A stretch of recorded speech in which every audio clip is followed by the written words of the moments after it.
Somewhere in almost every kitchen in the world sits something ordinary that could kill the family dog. Chocolate. It shows up on countertops after Halloween, inside Easter baskets, tucked into Valentine's Day boxes, and it rarely gets locked away. Most owners already know chocolate is bad for dogs, the way fries are bad for a diet. That word bad is doing a lot of hiding. It suggests something mildly unhealthy, not something that can stop a dog's heart. The actual mechanism is closer to poisoning than indulgence, and most people have no idea why.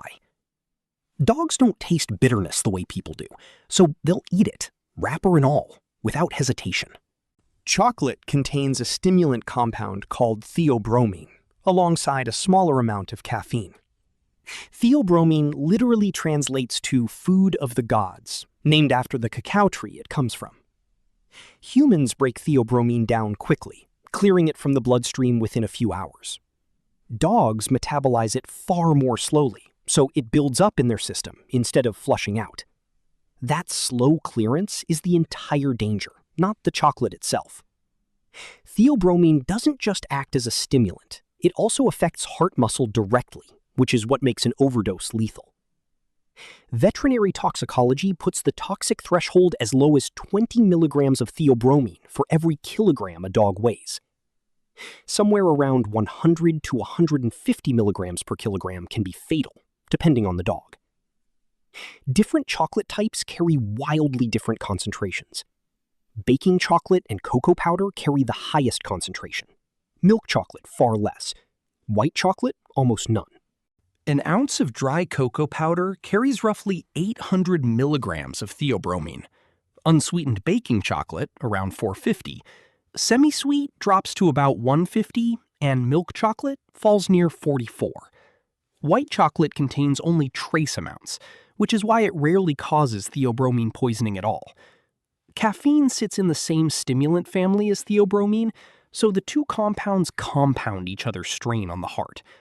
Cacao nibs and very dark bars, above 85% cocoa, sit close to baking chocolate in potency.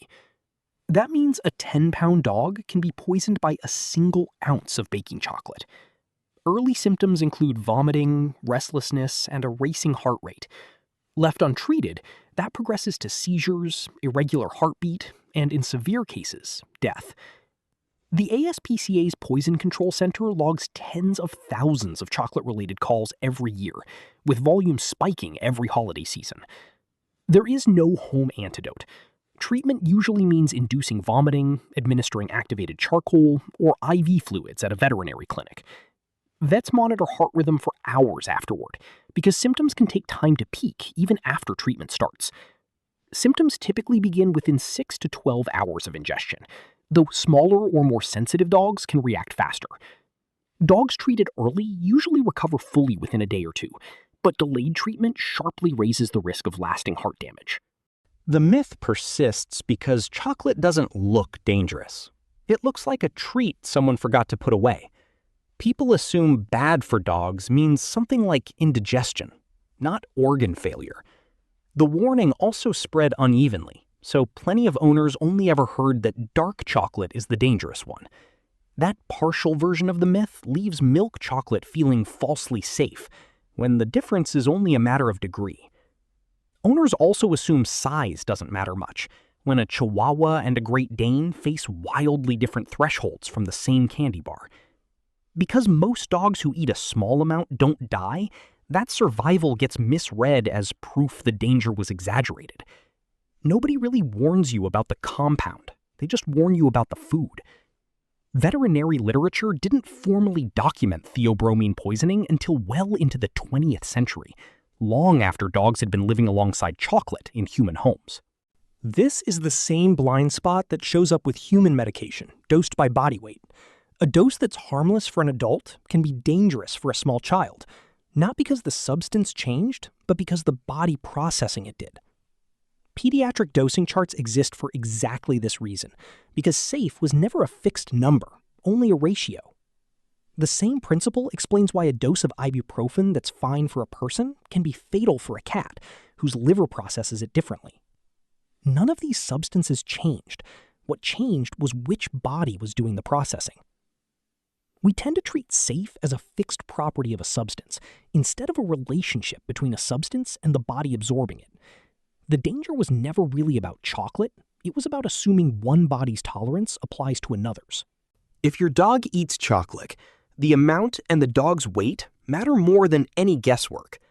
Call a vet or a pet poison hotline immediately, and bring the wrapper if you can, since it usually lists the cocoa percentage. Symptoms can take up to several hours to appear, so waiting to see if the dog seems fine is not a safe test. Vets recommend keeping the ASPCA animal poison control number saved in your phone before you ever need it, not after. The safest habit isn't memorizing thresholds. It's treating chocolate the way you'd treat anything in a medicine cabinet, kept up and out of reach. The dog sitting in your kitchen isn't a smaller person wearing fur. It's a different metabolism entirely, and that difference is exactly what turns a treat into a poison.